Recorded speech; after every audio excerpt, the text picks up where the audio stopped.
Good morning, guys, or good day, or good evening, whatever it is out there in the old YouTube land when you decide to watch. So here's the little 71 V-dub that Sean's plugging away on. He's pulled most of the dents. He's got his body filler going on here, skimming it, getting her fairly straight. Now when I say fairly straight, it'll definitely be straighter than factory, but like I say, these guys are not building a show vehicle, so we're not going to spend days and days blocking it to get it super straight where you could paint it black, but it is definitely going to be better than it came from the factory. It's looking good. So I believe, if I'm not mistaken, he is going to have pretty much the outside done today. He's up on the roof right now, which is kind of hard to see, but he is up. He is up above there working away, and he's going to start putting the first primer on it today. Now if you remember, all the doors, all the panels that are missing off the van are in final primer, and they are final sanded awaiting paint. So actually you can see he's actually started masking over there.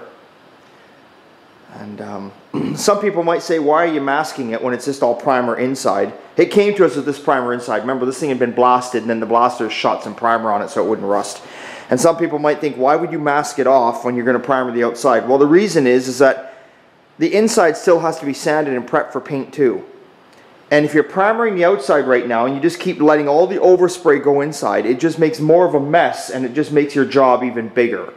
So for the amount of time it takes us to mask off the openings and you know, spray the outside only, that's just the easier way to go about it, right? Primer can be a messy thing. So yeah, so there's what's going on with that one. In the background here, you'll see the Swiss cheese cab. I don't remember if this was number 3 or 4. I believe it was 3. Bruce has started doing the rough end of the bodywork on it. See, he's got some back across the roof area done. Yeah, so it's getting there.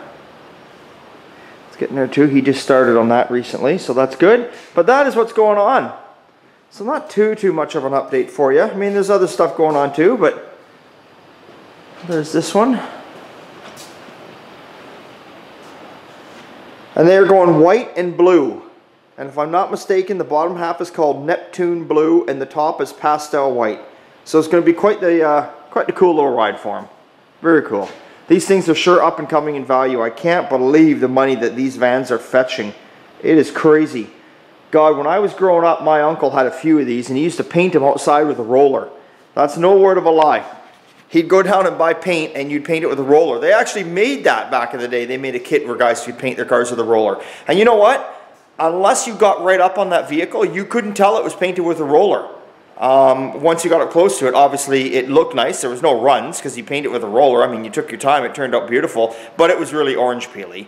But it looked good. And anyway, we're off topic. But my uncle had quite a few of these things. I remember riding around in them every time as a kid. We always thought they were going to tip over. We'd be in the back, sitting back there in the seats, and you take a corner, and it's like, wow, this thing's going to tip over, man. How cool is that? But it never did.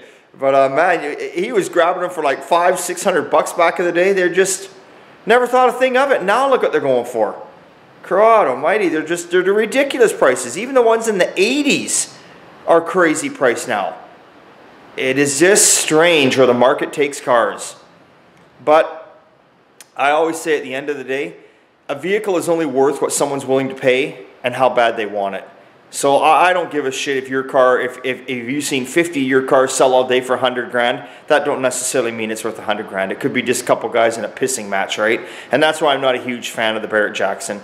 I'll watch it at the beginning and watch the cars that go through there for the hell of it, but when it starts, after the first 2 days, I just shut it off. Because the first 2 days are the most realistic. Because you get guys that have built cars who are into them for 20, 30, 40, 50, 60 grand that are going for half the price, and they're just nice streetable cars. Those ones are interested to me.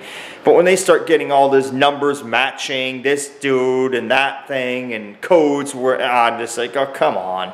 At the end of the day, I don't know. Just me, but at the end of the day, it's just a piece of metal and it's just a fucking car, man.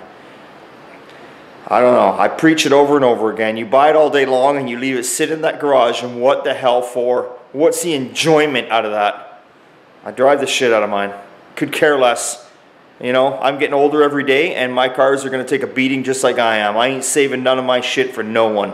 Screw that. When I'm old and gray and they come to buy my cars, they're going to be scratched, dented, and probably some more rust starting on them again. And they can restore it, because I ain't going to give a shit when I'm whatever, how many feet under in the grave I go. I don't care. You ain't getting nothing of mine in pristine condition. And that's just the way it is. Okay, guys, anyway, have a good time. We'll see you later.